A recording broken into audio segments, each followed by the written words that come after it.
Just wanted to show you this multi-tool I got from Bibury, or Berry, depends where you're from. I bought, this is my second one, and I bought this one from Amazon with the idea that later on I'm going to swap the tools around to make a tool that works well for me. So it comes with a case,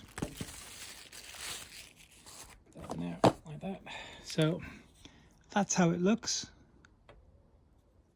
Okay, and I'll go through everything in a second.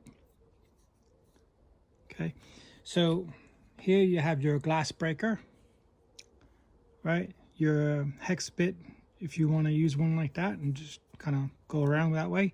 Has a whistle with a ferro rod attached, so this is like the camping version of it. The tools on the outside is you have a double-sided file. So you got the diamond on one side and a normal file on the other. On this side here, you got your aggressive saw, locks out well, and you're gonna notice that this one's a lot smoother than the other one, other multi-tools I show. There you go, you got blade, not crazy on that. So this one might be one of the tools I might replace. And then you have your scissors, which you just gotta move that around a bit. But, ooh, focus. All right, so scissors are there, nice size scissors as well. But I'm not a big scissor fan. Sorry, hold on, this way. No, I'm not a big scissor fan. The ferro rod, the way you take it out, if I remember correctly, because I did play with this, is that it has a little rivet there, and you have to match it up, and then it'll just pull out. So there's your whistle. I'll do the whistle, which is pretty good. And it has a kind of like a heat strip thingy on the heat tubing on the ferro rod itself, which is a good idea as well. Put that back in there.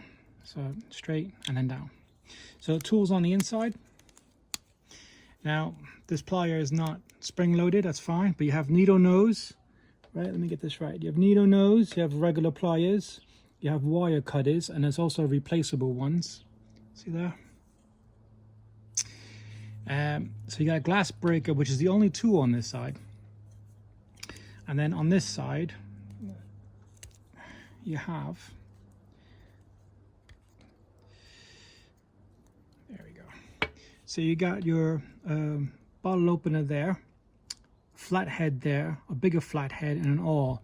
The awl is pretty good. It is sharp on one side, and I do use that for making holes for paracord projects. 2 flatheads, you know, I don't know about that one. I might get rid of one of these and put something else in there. But yeah, I mean, this is, you got measurements there as well. But it's a pretty solid tool. Like I said, large size hands, fits in there, good grip, nice pliers. I do like these pliers on this. Has a pocket clip there. The total length of this is 17 centimeters. So that's from there to the tip. And then closed up like that, it is 3.5 centimeters closed up. So it's nice compact. Like, again, it comes with a pouch with a nice plastic clip on the back, not like a normal nylon strap, which is nice. But yeah, have you guys tried these ones? Let me know in the comments section. Seems like a pretty good tool so far. I have one more version of this that I'd like to show you guys. Let me know what you think. Thanks guys for watching. I'll catch you next video.